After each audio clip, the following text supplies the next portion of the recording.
Eu sou o professor doutor Leandro Henrique Magalhães. Já fui ateu, é isso mesmo, já fui ateu. E já fui comunista, comunista daquele de carteirinha, filiado ao Partido Comunista do Brasil. Fui ateu, inclusive, quando comecei a fazer faculdade, quando eu entrei na universidade.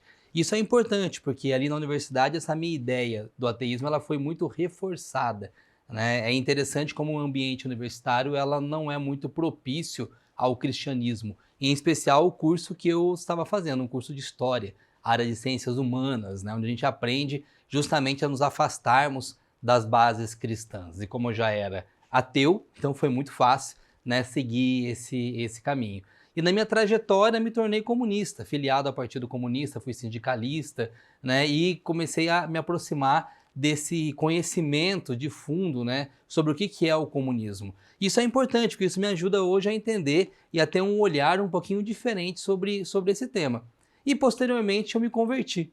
Né? É até interessante que as pessoas me perguntam como se deu esse processo de conversão. Eu costumo dizer que Deus nos pega naquilo que é mais importante para nós. Eu, como professor, intelectual, né, Deus me pegou justamente pela razão, né, pelo conhecimento, pelo saber. Porque eu tinha aprendido durante a minha época de faculdade que o cristão, em especial o evangélico, ele tinha pouco conhecimento, né, era uma base filosófica pouco sólida. E eu aprendi justamente ao contrário. E aonde que eu aprendi isso, né? Deus me colocou para trabalhar num ambiente onde isso foi possível de eu ter contato com esse tipo de conhecimento. Eu fui trabalhar numa instituição cristã, né, a Unifil, em Londrina, e ali eu comecei a ter contato com pessoas muito inteligentes, né? Alguns, né, filósofos, alguns pastores, e eu comecei a verificar e a perceber que não era bem aquilo, né, que me falavam, aquilo que eu entendia, né, essa falta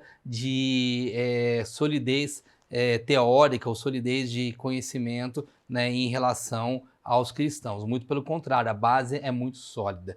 E eu comecei a me envolver com essas pessoas e a ter conhecimento, comecei a fazer um curso de teologia e a partir daí as coisas foram acontecendo na minha vida até que chegou um momento que eu já estava convertido, né, e entendendo a importância de Deus em minha vida. Eu poderia trabalhar em qualquer lugar, poderia estar em qualquer lugar, mas eu acredito que Deus me colocou naquele lugar, naquele ambiente, para que eu pudesse, né, me aproximar dele e houvesse a conversão. Né? Então, ele me trouxe, ele me resgatou. Né? Hoje, para mim, isso é muito claro, né, como que isso tudo acontece. E, devido a tudo isso, né, nós vamos falar um pouquinho aqui sobre um tema que eu vivenciei de perto, que é justamente o comunismo. Né? Vamos falar sobre o Manifesto do Partido Comunista. Por que é importante para o cristão, né, conhecer um pouquinho sobre o Manifesto do Partido Comunista? Justamente porque nós temos ali um discurso que ele, na sua essência, ele é anticristão. Eu diria para vocês que é muito complicado você poder falar de um cristão comunista. Tá? Por que eu digo que é muito complicado? Porque os conceitos, né, eles são muito diferentes. Aquilo que é defendido pelos comunistas é muito diferente daquilo que é defendido daqueles que seguem uma base, uma lógica cristã. Então, por conta disso, eu digo que é muito complicado você ter um comunista cristão ou um cristão, né, comunista. Um outro ponto importante, antes de entrar aqui no manifesto em si, é muito complicado também você falar do sucesso do comunismo, porque até hoje, né, é sabido que nós tivemos algumas experiências, né, socialistas, mas que apontam para o comunismo e que não tiveram sucesso. Né? As experiências até hoje não foram boas em relação ao socialismo, em relação ao comunismo. Porém, há alguns indicativos. Né? Geralmente uma sociedade socialista, uma sociedade comunista, ela é autoritária. Né? Até porque nós vamos ver aqui no Manifesto do Partido Comunista, se fala de uma ditadura do proletariado. Então é uma ditadura, né? Eu tenho que ter um Estado forte, um Estado, né, que se coloca acima, né, dos interesses individuais e que vai buscar, né, de acordo com as teorias, um bem-estar coletivo que muitas vezes, né, os interesses e o bem-estar individual vai ficar em segundo plano. Então em tese, uma sociedade autoritária. Isso é importante para entendermos, né, que quando eu falo em socialismo, quando eu falo em comunismo, eu falo de um Estado extremamente forte, centralizado, né, e autoritário. Um segundo ponto que eu gostaria de falar aqui para vocês, antes de entrar no manifesto, é a questão do fascismo, né, porque a gente fala muito em socialismo, né, eu já ouvi muitas pessoas falarem que socialismo e fascismo é a mesma coisa. Primeiro que não é a mesma coisa, né, são conceitos diferentes, mas que têm pontos, né, de alinhamento. Existem proximidades entre um discurso fascista e socialista. Não é à toa que o Manifesto do Partido Comunista, né, o Marx, ele é alemão. E quando a gente fala em fascismo, eu falo da Itália, eu falo da Alemanha, né, locais onde houve um movimento operário muito forte aí no final do século XIX. Então isso é importante a gente salientar. Mas, né, o fascismo, ele não é o comunismo, mas ele tem proximidades. Um Estado autoritário, né, um Estado forte.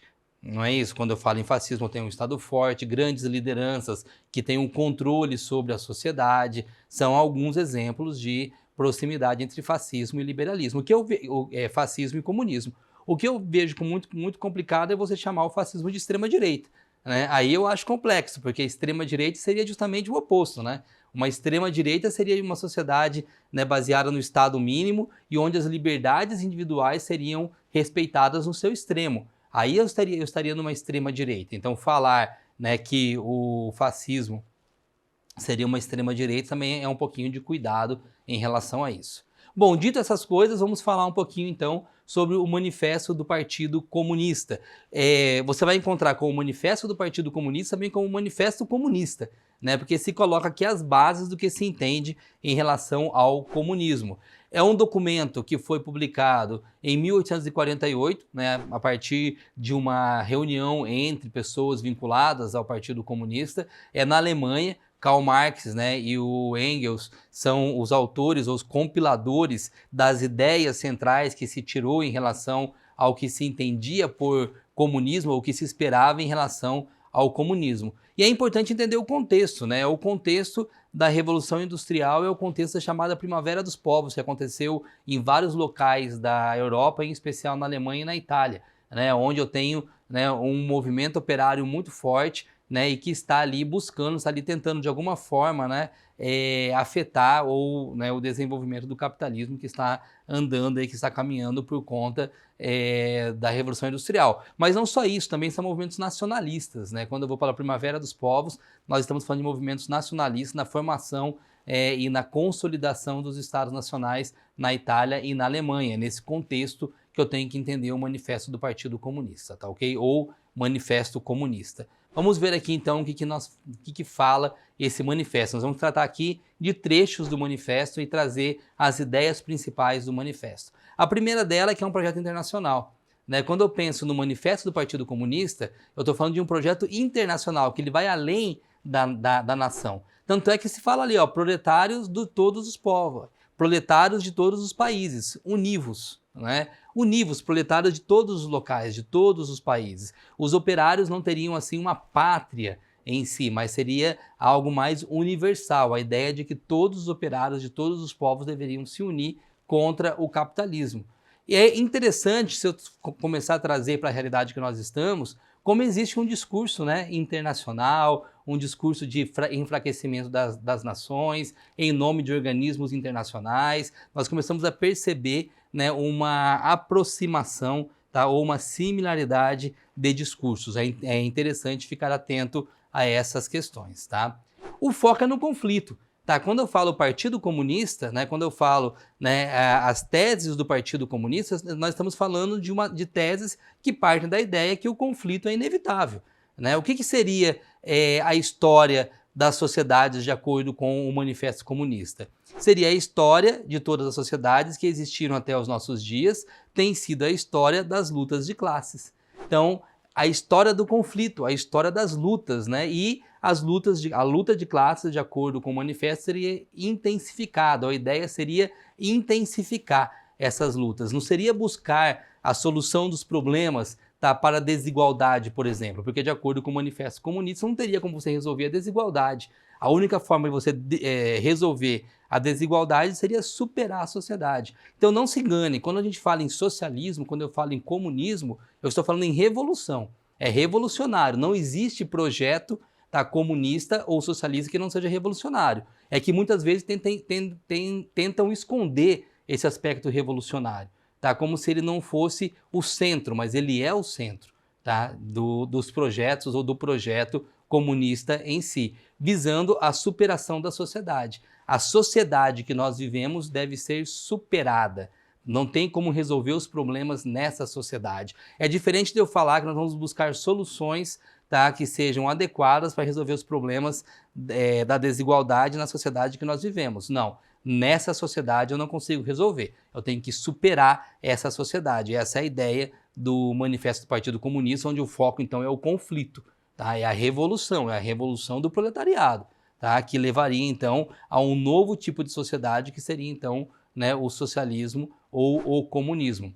A ideia é que eu tenho que superar tudo que é estrutural. A ideia é que a nossa sociedade ela é organizada a partir de uma estrutura, e essa estrutura é a que garante que a sociedade seja organizada de uma certa forma.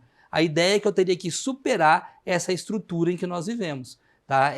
Por isso que a gente fala de algumas questões estruturais. E quando eu falo que alguma situação ela é estrutural, eu estou tirando o foco do indivíduo, estou passando o foco para a estrutura ou para a forma como a sociedade está organizada.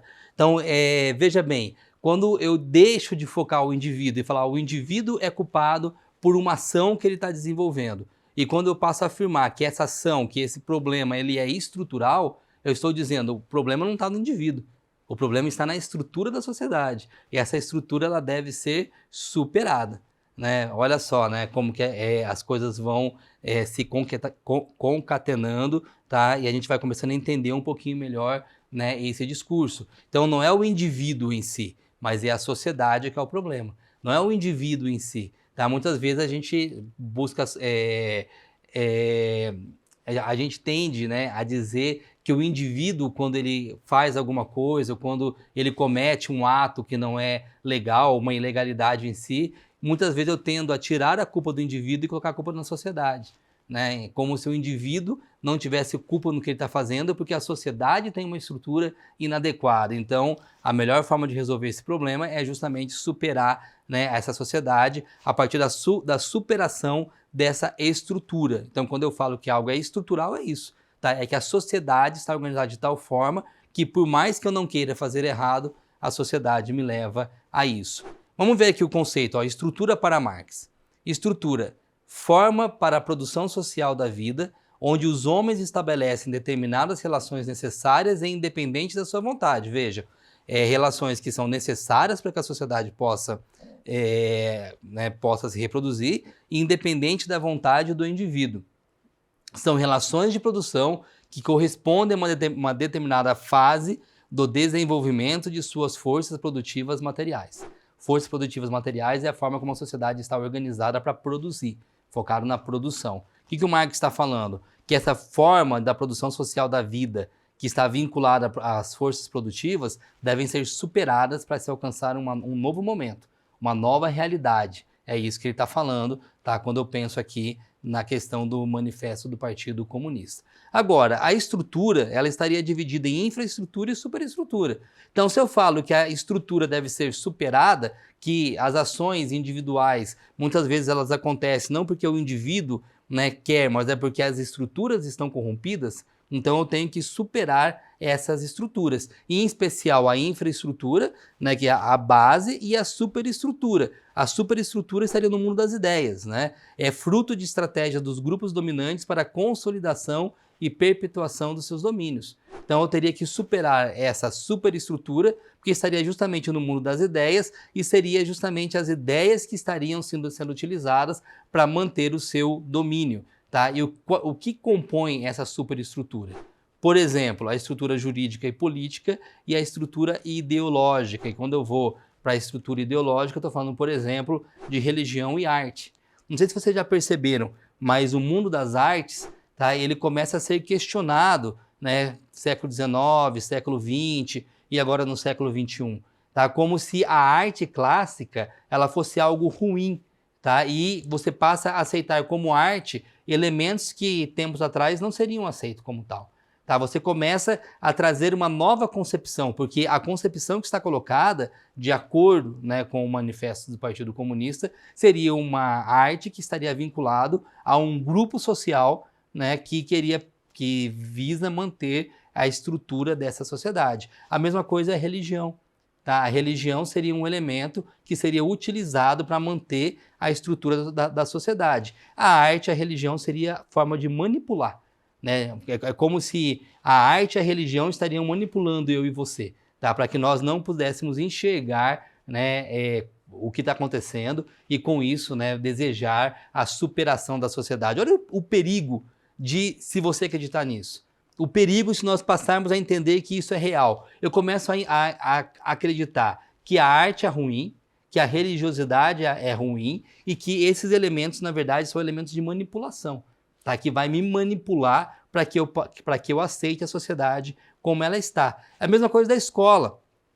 A escola como uma estrutura, né, que reproduz um tipo de sociedade. Então, a escola seria também um elemento, né, de manutenção de uma dada sociedade, assim como a família, né? A família também seria um elemento de manutenção de uma dada sociedade, os meios de comunicação, a estrutura jurídica. Não é à toa que nós estamos enxergando aí nas últimas décadas uma tentativa de controle desses espaços, do espaço da religiosidade, da arte, da família, né? Um controle da escola, tá? Dos meios de comunicação e olha aqui, da estrutura jurídica, porque já se entendia que era importante a estrutura jurídica. A estrutura jurídica é um elemento, né, de organização da sociedade, no mundo das ideias.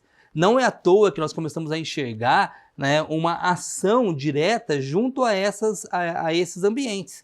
Tá? O ambiente jurídico, ao ambiente dos meios de comunicação, a escola, a importância da escola, né? Se percebe isso, né? Que se eu tiver um controle sobre a escola, eu vou ter um controle sobre as mentes. Então, se eu não consigo superar isso agora, vamos tomar conta desses espaços, desses ambientes, para que esses ambientes possam ser utilizados, então, como uma forma de, né, trazer ideias e trazer as concepções que seriam as concepções aí vinculadas aos ideais, né, comunistas ou socialistas. Então, é importante entender, né, todo esse movimento que acontece na sociedade nos dias de hoje. Tá? Isso está colocado.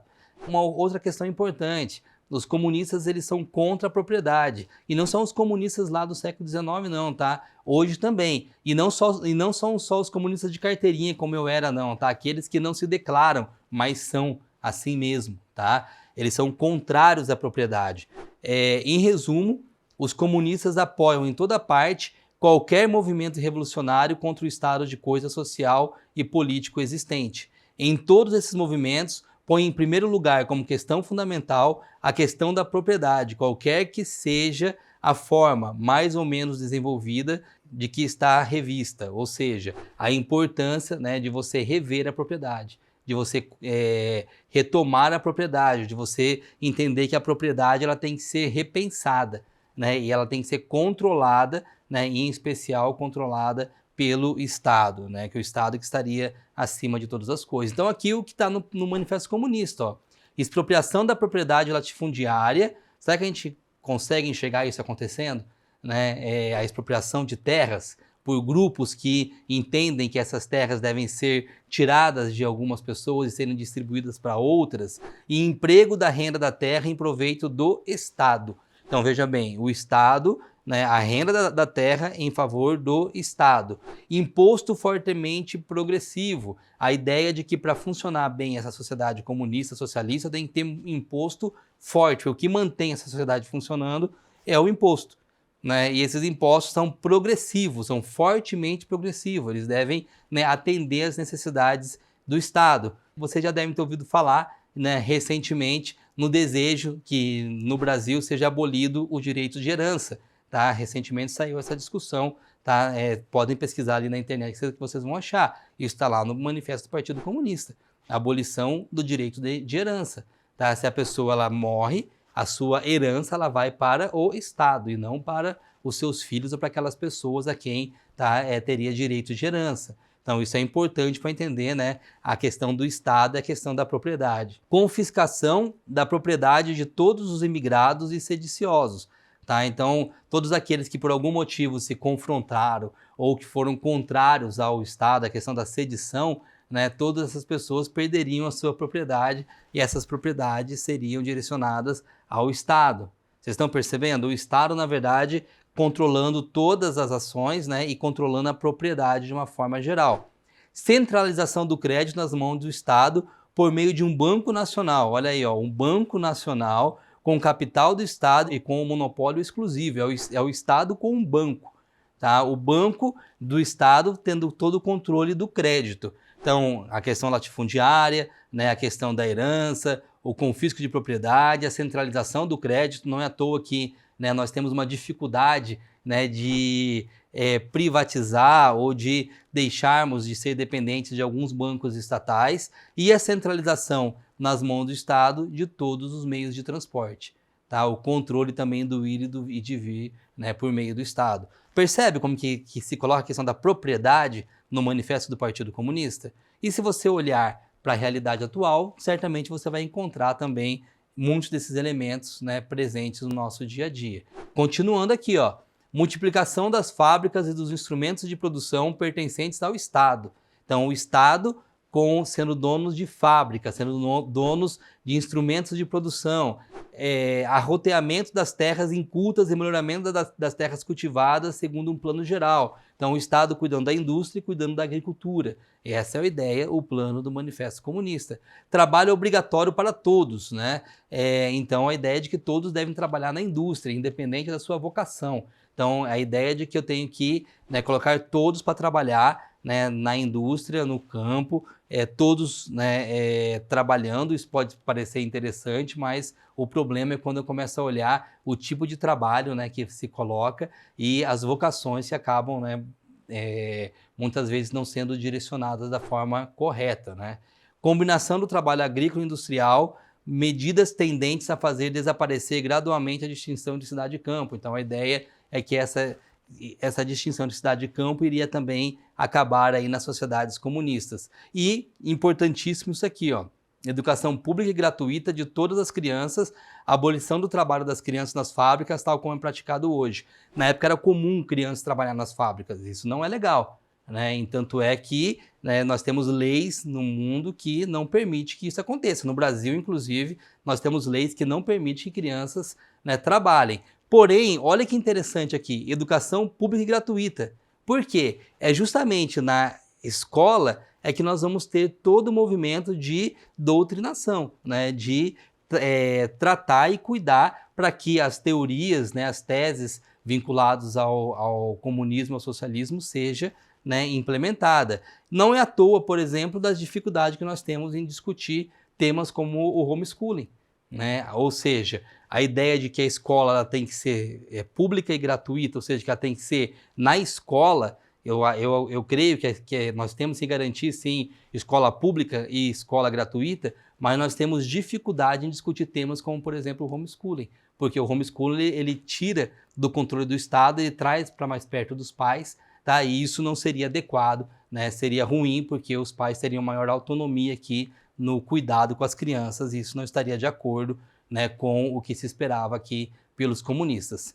Em tese, nós teríamos o desaparecimento de toda a cultura, porque a cultura, né, ela seria um elemento burguês. Vocês vão encontrar muito esse termo, né, no manifesto do Partido Comunista, burguês, burguesia, né, como se toda a sociedade ela fosse burguesa e fosse necessário superar e transformar para uma sociedade operária, né? Então, a cultura ela seria algo ruim, a cultura burguesa, como você vai ler lá no Manifesto Comunista, mas eu teria que trabalhar para que essa cultura ela desaparecesse, né?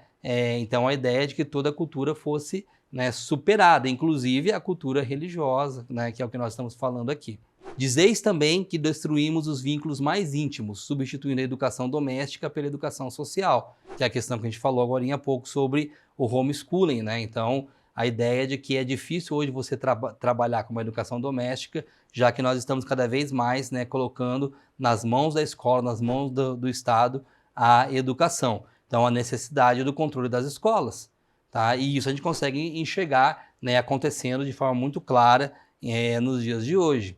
O casamento, né? Então o casamento também é um problema para os comunistas, porque o casamento que eles chamam de casamento burguês, que na verdade é o casamento tradicional, né, que nós conhecemos, seria um problema, né? Seria um problema, porque o casamento seria a base dessa estrutura que se quer superar, né?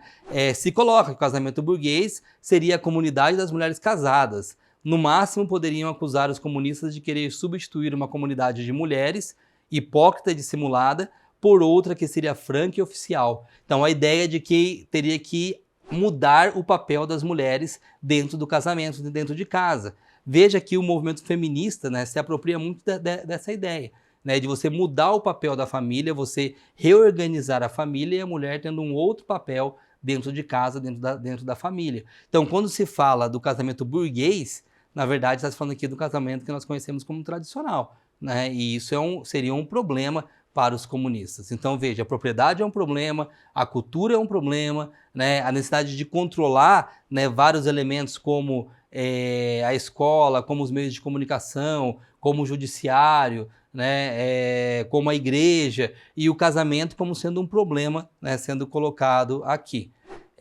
Então veja como essas ideias vão sendo trabalhadas, vão sendo pensadas aqui no Manifesto do Partido Comunista.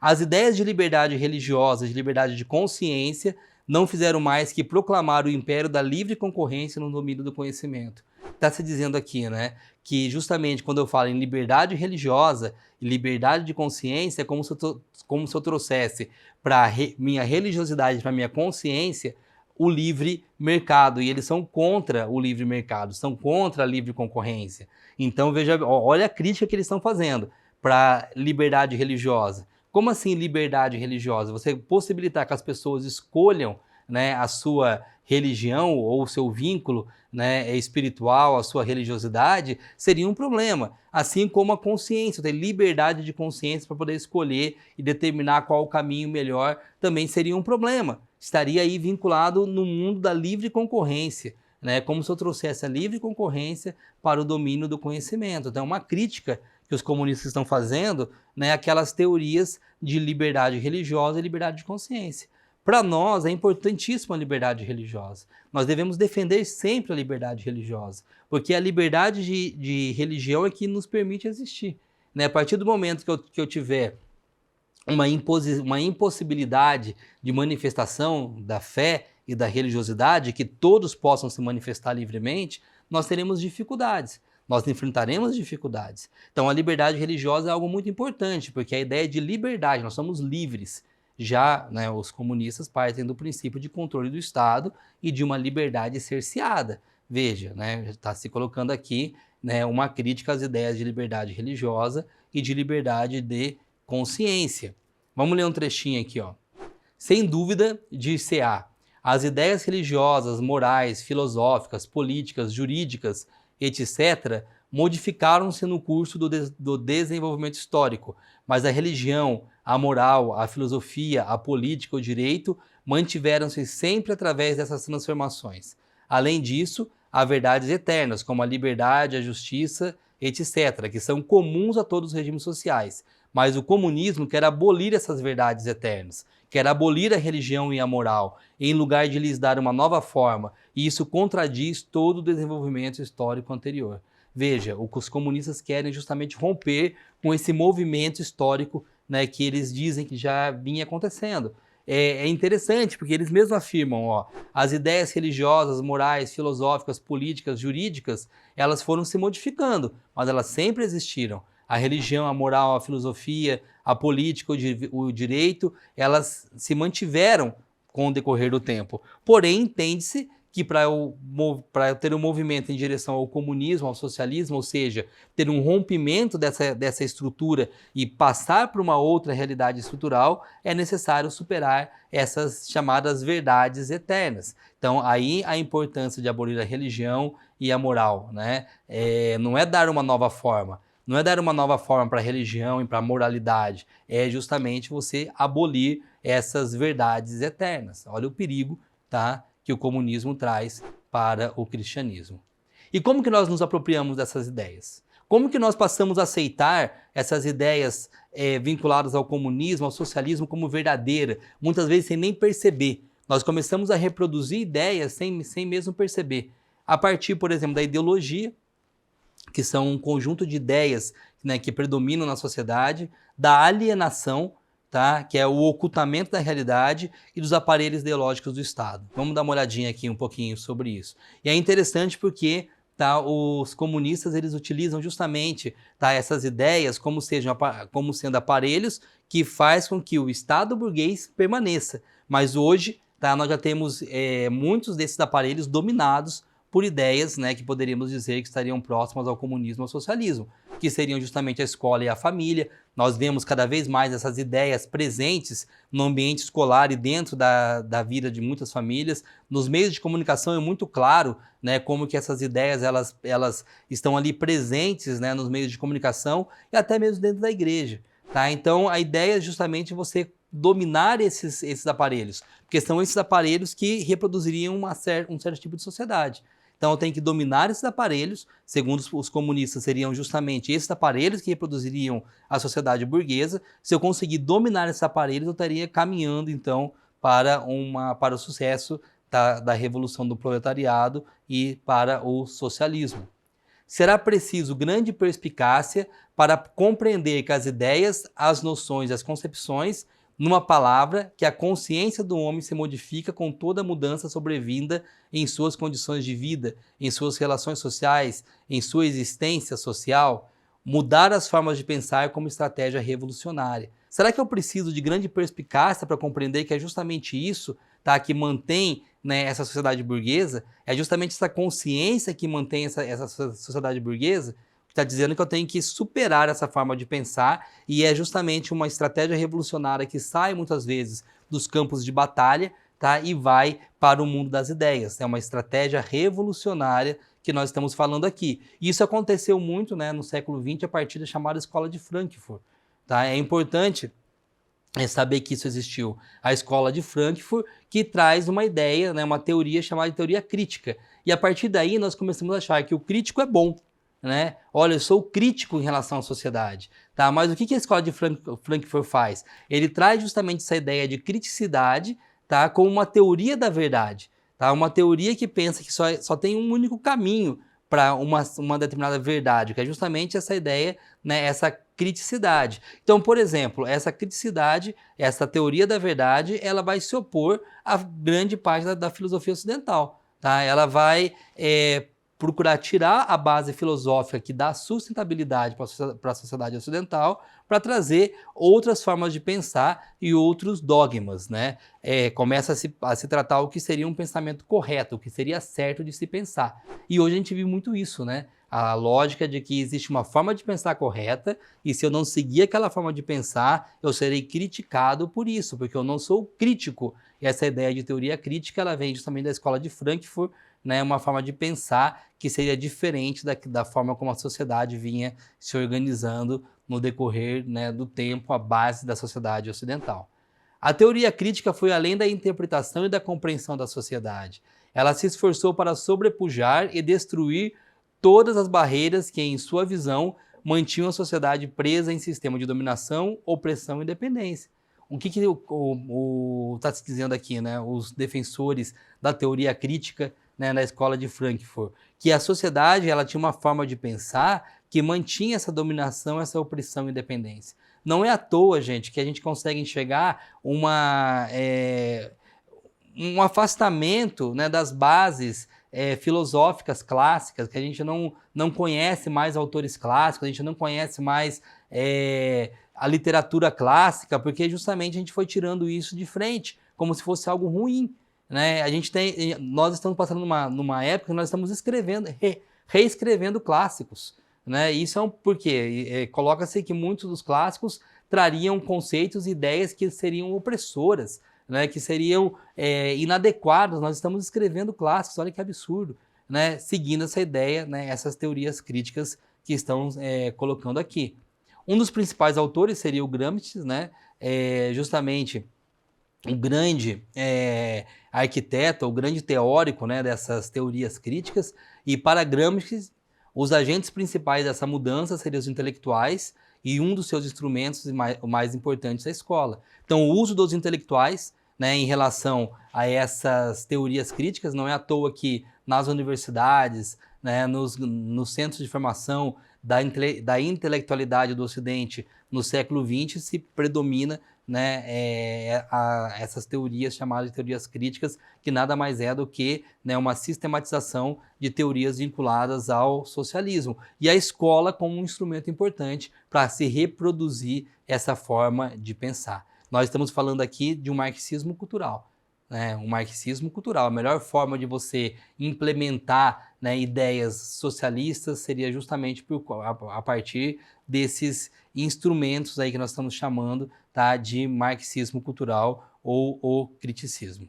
Então seria isso, né, um olhar, um panorama geral, né, sobre o Manifesto do Partido Comunista, apontando os pontos que eu penso que são importantes, né, para quem é cristão, quer entender o Manifesto do Partido Comunista, mas fazendo a crítica a ele, né, entendendo que o Manifesto do Partido Comunista traz ideias, né, que visam implementar um novo tipo de sociedade, uma sociedade com um Estado forte, uma sociedade, né, onde a forma de pensar é controlada e é dominada por esse Estado, onde a religiosidade ou a liberdade religiosa é vista com desconfiança, se não reprimida, onde o indivíduo, as suas liberdades individuais também devem ser reprimidas, onde a família, né, tem que ser repensada, né, onde a propriedade ela tem que ser repensada e boa parte dessa propriedade ela passa a ser dominada pelo Estado. E é interessante enxergar que boa parte desse discurso permanece nos dias de hoje. É só a gente olhar aí os meios de comunicação, tá? E o discurso predominante que se coloca, ou o discurso crítico, né? Querem que nós sejamos críticos, mas essa criticidade muitas vezes nos leva em direção ao marxismo cultural. Ok? Espero que tenham gostado e até a nossa próxima websérie.